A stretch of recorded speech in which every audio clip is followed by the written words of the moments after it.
Okay, Bob, can you start by telling me your full name, your date of birth, and where you were born? Bob Giltrap. I was born in Ballina, County Mayo. My date of birth is 4/21/36. And were you brought up in Mayo? No. Left there when I was a kid. I don't know how old I was, maybe 6. And then came up to Kildare. And were you brought up there? Grew up there outside of Thai Mm-hmm. and went to school there. What were your parents' names? My mom's name was Margaret Joyce, and dad's name was Bob. So your dad was Bob Giltrap as well? Yep, Family tradition? family tradition, yeah. And you mentioned you have a son, Bob Giltrap as well? And young Bob, my Bob now, yeah. Very good. We'll get back to your own children in a bit, but tell me about your family growing up. You had... I have 7 brothers. Probably a kid every 2 years. Crazy. But I had a great time growing up. Great. All I had was happy memories. Fun and football, hunting, fishing. And we always lived in the country. Can you list your brothers' names for me? I'll give it a shot. After me, there's John, Paul, Ronnie, Michael, Billy, Joe, and Terry. So you were the eldest? I'm the oldest.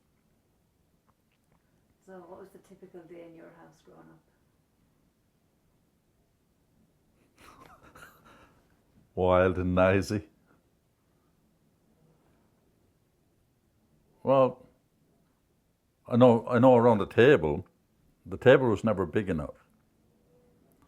And as I got older, I think I made a bigger table eventually. But we had a standard size, for the longest time we had a standard size table, which was probably 3 feet wide or less. And 10 people sitting around that. Everybody reaching for groceries. It was pretty busy. What did your parents do? Your mom was in the home, was she? She was a home, what do you call it? Housewife? Housewife. Used to call them at home anyway. Yeah, housewife. That time, the women didn't work. And she couldn't work with 8 kids. So there was one paycheck coming in, until I got out. And your dad, what did he do? He started off, a young man, he started off as a gamekeeper. He was working for, these lords, the throwback from the colonial days. And like his I think most of the people did that time because they owned the whole country. And they had these big estates. But he was a gamekeeper. And he did that probably through midlife. Then he, sometime in the 50s, he bought Kilmarony, the home place now. A little bit of ground and quit the gamekeeping. But he loved that. He loved that lifestyle. It was outdoors, raised pheasants, probably 3,000 and 4,000 at a time. Then they had the shoots for the Anglos, Lord so and so, and all that. That's an unusual one. I've never Really? come across anybody who was with, whose father was a gamekeeper. Really? Yeah. Oh yeah, it was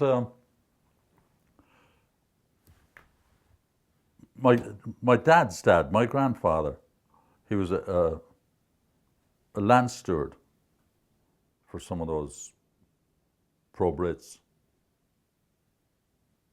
Yeah. Can I say that here? Yeah. No, for the Anglos. And see, every county there was a lord. You remember that? I do. There's Lady Waterford still over there. Lord Kildare, I remember him. And that place I bought, that farm hill I was talking about, a family by the name of Jackson. No, they were 100% pro-Brit, and they flew the Union Jack when I was going to school. I'll show you a picture on the flagpole there. And I said, someday when I get money, I'd love to buy that place. But the guy that owned that, he was a nice guy. But when the last war started, their allegiance was to England, and they all signed up. They were all officers. He was a supply officer in Egypt. I have a couple of artifacts there that I got from him. But he was a nice guy. But then he was a major. But then his other brother, and they own tracts of land around Kildare there. Yeah. The other brother, he was a colonel and insisted on being called colonel locally. He was a jerk, big time, arrogant, SOB. And who did your father work for? Oh gosh. Sir Shane Leslie for a while. Lord, I don't know. Yeah. There was a Lord Brockett. But when he was young, before he got married, he worked for some Lord Oranmore and Brown, and I think it was down in Mayo somewhere. I can't remember that, but I remember being on the place. There was a little fella chasing rabbits or trying to count rabbits or something. Who the heck did he work? Oh, then he worked for a Captain Bruin, another one of them. And that was before we went to, that was down in Carlow. That's before he bought the home place, before he bought Kilmarony. Then he quit the gamekeeping. Got a big old sand pit on that, and it was easier money. A sand pit? Gravel pit. Right. Yeah. So when you were in Kilmarony then, growing up with your brothers, did you go to the local school, I presume? Was that a Catholic school? Oh, so they're all Catholic over there. Yeah. I went to Christian Brothers. Yeah. We all went to Christian Brothers. That's where you learn. You don't back chat there. You probably don't back chat in the nuns either. No. Yeah. No, but yeah, they give you good. I got along great with them, and especially when I went to secondary school. We had to pay for that. Secondary school, when I was going, you had to pay for it. I don't know if they changed it afterwards. I think it was one of the politicians that Mama were talking about, Flanagan or someone, the Minister for Education. I can't remember who it was, but I think it was out here. But we had to pay every quarter, and it was terrible. It wasn't cheap. Especially when there were so many in your house. Yeah. I remember it was £3 something a quarter, going back like 50 years ago. That was a lot of money, 50 plus years ago. That was a lot of money. The traditions around when you were growing up, Christmas, what kind of things did you do around Christmas? Did you ever, in Kilmarony, did you go out on the rain or anything like that? Oh yeah. Sure, I went out in the rain. To the three oldest brothers, the three older ones of us, went out in the rain 3 or 4 years in a row. Go down the road and we get sixpence and threepenny bit, something like a dime or a quarter or something like that, US. But you get cake and candy and all that stuff. Did you dress up? Oh yeah. Put on masks and some old raggedy clothes so the neighbours wouldn't know who we were. Yeah, what kind of masks would you wear? Well, put a cloth or something over our face, just cover up the face. But some of them older guys used to really dress up for all sorts of masks. We didn't have masks, couldn't afford masks. But it was fun, Did you sing or play musical instruments? We used to sing. 3 of us get together, 4 of us get together and sing. The Hills of Connemara was favourite. It was easy to sing. And John, my next brother, was probably the better at it. So we sang at that quite a bit. Yeah. Would you go from house to house, or did you go to the pubs? No, we wouldn't go to the pubs. We're too small. Plus, we're 4 miles out. There was no pubs. The nearest pub was in Athy. We go around the local houses. Travel maybe a couple of miles during the course of the day. Was school in Athy as well? Pardon me? Was school in Athy as well? Yeah. And how would you get to school? Bicycles. Only time we rode and bikes. So it's 4 miles each way every day? Rain or shine? Rain or shine. And we didn't have cars. I don't know when Dad got a car. But there was no cars in the house when I was small. There was no cars in the country. Very few people had cars. Country folks didn't have them. And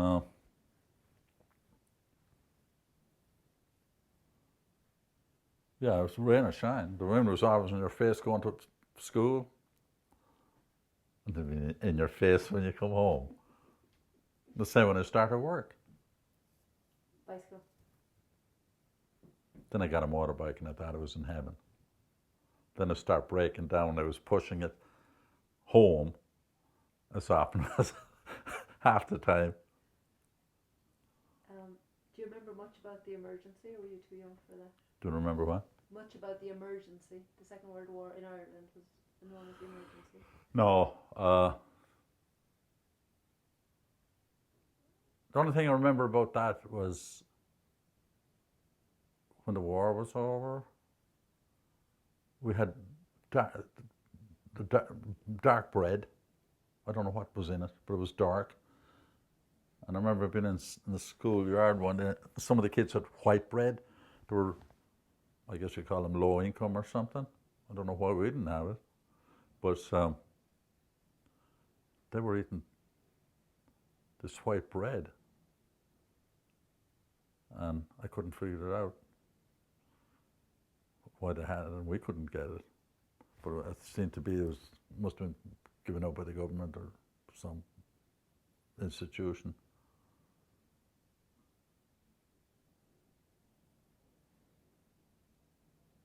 God, that's a while back. And then eventually, we got white bread. And then I remember the first time I got an orange. I didn't know how to peel it. That's a fact. Because no oranges imported. But as regards to trouble, and I don't remember, there was never trouble there. But I guess things were really tightened up, like supplies of imports and stuff, rationing. Oh, I remember Mother talking about bacon and meat and all that stuff was rationed. Because we were exporting to England all the time because we were paying, after that treaty in 1921, we were tied in economically with England. All our farm produce was going to England, beef and everything else. So they must have taken more. Where we didn't have enough. Everything was rationed anyway at home. I remember Mom talking about that afterwards when I got older. Sugar, bacon, just about everything, I think. Once that was passed, what kind of food did you eat at home? Do you remember is there any particular food you associate with growing up at home? Oh, we lived off the land. We grew up, we always had gardens, big garden, and homegrown potatoes and vegetables, all sorts of vegetables. And then we hunted a lot, pheasant, go down the river and shoot duck, shoot pigeons. Mom made a great big stew out of them, with them. That was good, great. That's where the fun was. And rabbits were another one. I don't know if you remember it. Before they brought in that myxomatosis, and there was rabbits everywhere. They put me through high school. I used to trap them. Buy my books, help my quarterly payment, and buy clothing and all that. So you trap them and sell them? Oh yeah. Even sold them when I was in high school. The Christian brother let me off. We had the open market in the square in Athy every Tuesday. And the buyers would come down from Dublin to buy chickens. That's all changed, but they'd buy chickens and rabbits. I remember I used to get 2 and a penny a rabbit. I used to have a heap of money. I was a hustler. An entrepreneur. Huh? There you go. Yeah. But I remember I used to bring them in on the back of this bicycle. I used to hang them out. I used to have 20 and 30 rabbits. And the head Christian brother, he was a real good guy. We were good friends. We got along great with him. But he'd let me run down at 9 o'clock and sell my rabbits, get my money, come back. How'd you do, Bob? Okay. So you come back to school and you're finished? Yeah, he came in an hour off, or 3/4 of an hour, whatever it took. Oh, yeah. No television in those days? Oh, no. We didn't get television at home until 59 or 60, I think. Radio? Oh, yeah, we had radios. Stupid things with the big old batteries. Wet battery, I think it was. We had two batteries. Hook up one, take the other to town to get it charged. Drag that in on a bicycle. Now you're bringing back memories that I'd never thought about. Yeah, that's right. But you used to go to the movies, you said earlier. Oh yeah, Roy Rogers. Oh my God, yes. That's when it was John, Paul and myself, the 3 oldest. I think we used to get in for 6pence, a matinee. I think it was a Sunday afternoon. Walk into town. Watch Roy Rogers. That's when I start thinking about horses. Yeah. Then I went into my teens and we used to go to the movies every Saturday night. Then I got a little older. Start dancing. Make contact with the girls. That was fun. Did Irish dance. Learned Irish dance when I was about 17, I think. Set dances, like, you know. Waltz Limerick. High Call Cap. You know what I'm talking about? Mm-hmm. Yeah. Siege of Venice? Siege of Venice. And I remember wanting to do the step dance, and I was very small. And I loved that music. It used to really set me off. And I couldn't. There was no one. They couldn't take me into town. You know, 4 miles away. It might as well have been 40. I don't know how many kids were at home either at that time, 3 or 4. So I never caught up on that, but niece, I had one niece, Billy's daughter. She followed up on that and did very well. Lots of medals, trophies.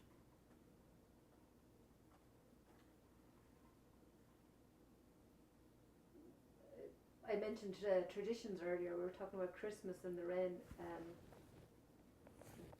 there any other Christmas traditions that spring to mind? I remember Mom having us dunking for apples or something in a tub of water. That's a long time ago. We're small. We used to do that at Halloween. Was it Halloween? Maybe it was. Maybe it was Halloween. But I remember, Christmas, okay. It was a nightmare as far as I was concerned because there was cooking and more cooking. It's not like here. She made it. First off, she got the big old turkey. Then she had to make this big Christmas cake. It was oversized. And the almond paste. I remember almond. Yeah, almond paste. Almond paste. And then the icing. And this thing was huge. And then the plum pudding. So this poor woman was cooking for a week before Christmas. And you kept her away. She was, in hindsight, she worked her butt off. It was hard work. And kids running around and shouting and arguing. And she used to get the little bottles of colouring. I don't know what it was for the paste or something, for the icing. And I remember Mick, he was a little tyke, about 3. She was at Mass. Everyone was at Mass one Sunday, and he was home, and must have been babysitting or something, but Mick got into the 3 or 4 of these bottles, little bottles. He liked the bottles, and he threw the stuff out. And there was war when she came back. He had this, all the colouring was over his hands, and it was hard to get, I believe. She wailed that poor kid. Yelling at me to save him. And I was yelling at Mom to stop. And I was afraid to go in on her because I was near to handle her until years later. Funerals? Were there wakes and? Oh yeah. Oh yeah. I remember one up the road. I went to several of them, but there was one. It was typical Irish one. It was an attached cottage, and it was an old man dying. It was in the back bedroom, and it was the open fireplace, and they were burning. I don't know if they were burning turf. Maybe it was coal and wood or something, but it was the big open hearth, and all the local guys. And I was only young, sitting around there, and they're all drinking bottles of Guinness and telling stories. I thought it was the best thing ever happened. I remember that, yeah. I've forgotten about it now. And it was really cozy in that. It was so cozy in that room, with the thatched roof, the half door. That's all gone. Sad in a way. Do you celebrate St. Patrick's Day? Oh yeah. I can't remember what we did when I was small or young. See, the problem was that time, getting away from home. Going anywhere, you got up on a bicycle or walked. But I remember when I was in Dublin, that was in the 60s, things had changed then with cars and had our own cars. We could run up to Dublin, and I was staying in Dublin, working in Dublin. I always go down to the parade down on O'Connell Street. Stop in a hotel, then one of the hotels along O'Connell Street, and have a jar, pint of Guinness, meet up with whoever, and it was a great social event. Everybody was happy, relaxed, no binge drinking. It wasn't abused. I remember meeting up with 3 or 4, they were older than I was. They were married couples at some hotel, and they were just hilarious, sitting around talking and telling stories, drinking a few pints of Guinness. Really good company. How far is Athy from Dublin? From Athy to Dublin is 40 miles. What's that all? You run up in less than an hour. Now, back then, there wasn't much traffic, but right now. Right now you got that morning and evening commute, and I believe it's a nightmare. And the roads have changed since I was there. The bypasses and circles and new roads. I get lost. A stranger in my own country. That's right. Even down around Carlow. One time I was home, driving around, I didn't know where I was. My brother's trying to let me out. What's wrong with you? There was a sugar factory there, and there was a new road. I said, where'd that go? There's some kind of a loop to put around, because the traffic has increased 30, 40 times since. Even by Farm Hill, there was, that time when I was going to school, the farmers used to come into that market I was talking about with a horse and cart. I remember a horse and cart to bring in potatoes, to bring in vegetables. And there was one, there was one guy, and when he sold all his produce, he'd go into the pub and hang one on, get drunk. Someone throw him in the back of the cart, tie off the horse's reins, and the horse, I often saw the horse taking him home. There's no cars, but that horse would take him right home. You couldn't do that today. Oh no. That back road, we had a secondary road, like a frontage road here. The main road is tied to Carlow, and out to Barra House where we live. There's a secondary paved road, but it was winding bends all over the place. And that is busy right now. Really busy. Constant traffic. The whole place is built up. Built out right out to where we lived and beyond. Either side of that road. And up to, we lived in, well, probably 3/4 of a mile in off the road. And their homes, some guys sold off bits of ground here and there, and their homes up along that driveway. And the neighbours don't know one another. They don't want to know one another. They're working in Dublin, commuting, come home, put their feet up and try and unwind. They're commuting from Tullamore to Dublin. That's an hour or more. That was unheard of when I was a kid. We couldn't go, if we went 4 or 5 miles away from home, it was forever. It was that way here, back in pre-war, I guess. Little communities around here in Twin Bridges, every 5 miles apart, where you could easily maybe ride a horseback or drive whatever cars they had then.